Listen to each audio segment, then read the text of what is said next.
Hello and welcome to Meeple Mentor Reviews. I'm Jared and with me today is Holly. Today we're taking a look at Vinyl Jukebox. This is a game by Eric Alvarado, published by Talon Strikes Studios. Now, Vinyl Jukebox actually has had quite a few editions or releases since, and I believe this is just the original version, which we've gotten to play a couple times here, which is fairly unique. There's a lot of set collection going on, a lot of like strategy of planning out, what kinds of tokens that you want to collect and when's a good time to try to complete rows and columns and things like that. Lots of luck. There's a lot of luck involved. Essentially, it's a bag builder and a push your luck game with set collection and pattern building, pattern making, I guess. Yeah. It's pretty straightforward. It's just getting everything to work together. I would say it's pretty strategic as far as trying to make sure you have all of your tokens that you need to pick out albums. And you've also got a card that you're trying to match bonuses on. So that can also be challenging, trying to get those albums in the grid. And it's a 2-player game only.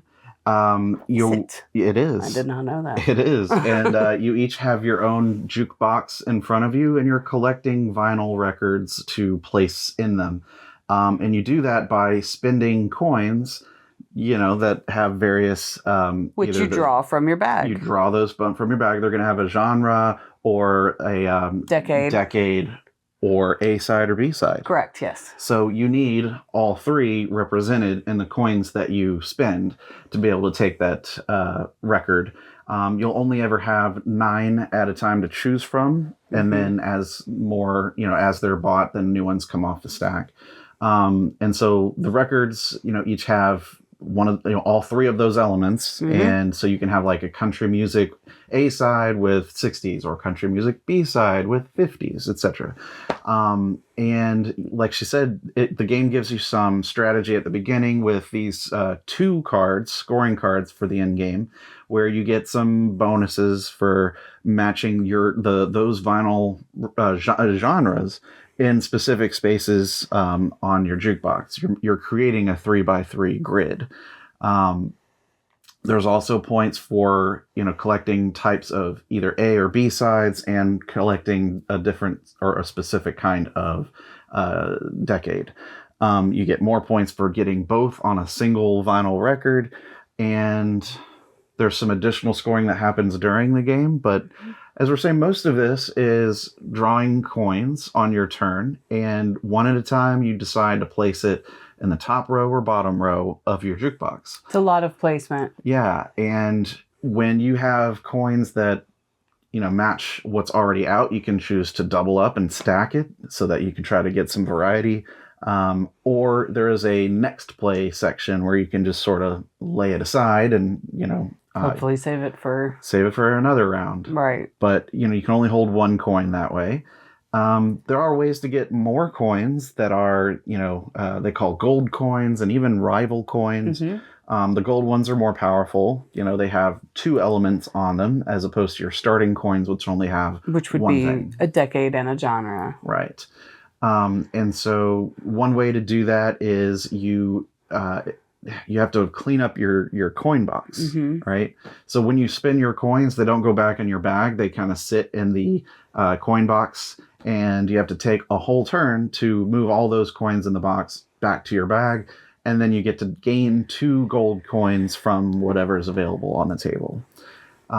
There's a lot of player interaction in this game, and a lot of things to consider because there's only 4 spots on each row that you can place coins, and whenever you add a coin to the 3rd or 4th spot, your opponent gets to place a coin. That I found to be a very interesting decision-making point in the game of strategy. Do I want to keep pulling for a specific coin to try to get a vinyl record that I'm looking for, knowing that my opponent gets a free draw without any penalties, etc.? Those are interesting dilemmas to do, because when it's your opponent's turn, likewise, you can place coins, and if you cover up a spot that would normally cause your opponent to draw. They don't have to because, it wasn't your turn when you placed it. That sounds a little confusing. It does it? Okay. Yeah. Do you want to try explaining that? Not really, because it just sounds confusing just saying it out loud like that. I see. Well, I thought it was fun. What did you think? I mean, it's okay.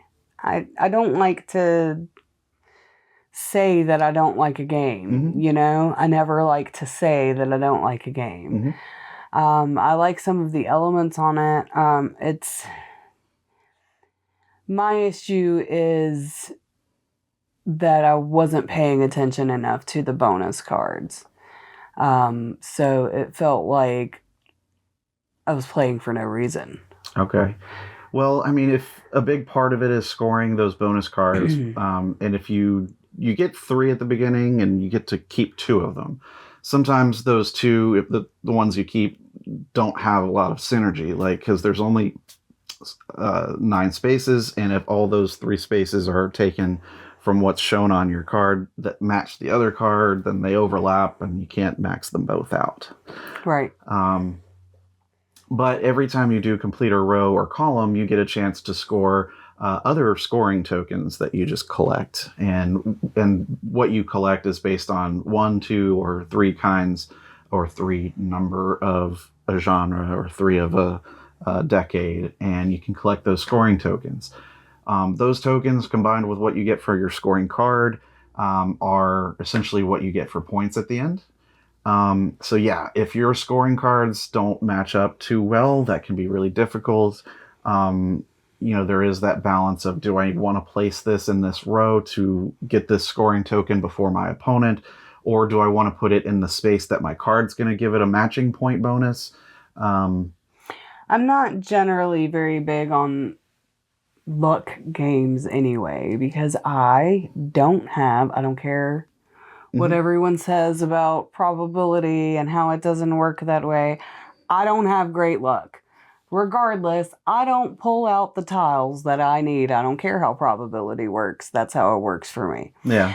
So I don't always like games that are very heavily reliant on luck, because I don't have good luck, and I think things out better than I rely on luck. Sure. So I like a game that I can think out more than one that's like, ooh, I hope I'll get what I need, instead of working towards what I need, There is a bit of luck involved in, how much you want to draw the coins out, and then what you get and what you get to work with, and the limited options of those 9 vinyl records in the record market at any given point is what you can potentially purchase from. So there are definitely some limitations to the strategy here. So perhaps after a few plays of this, it might be, less strategic and more just, okay, how good did my pulls work out to what shows up on the table. Yeah. That being said, it's not a long game, so I tend to forgive some of those sorts of things if it's not long to play. The setup can be a little bit lengthy, not like terrible, but longer than I would want for something like this. But it generally plays in about 30 minutes. Vinyl Jukebox, I would say give it a try.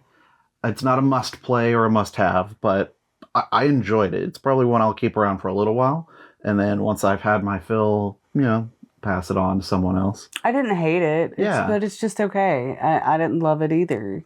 Not great, not bad, but decent game.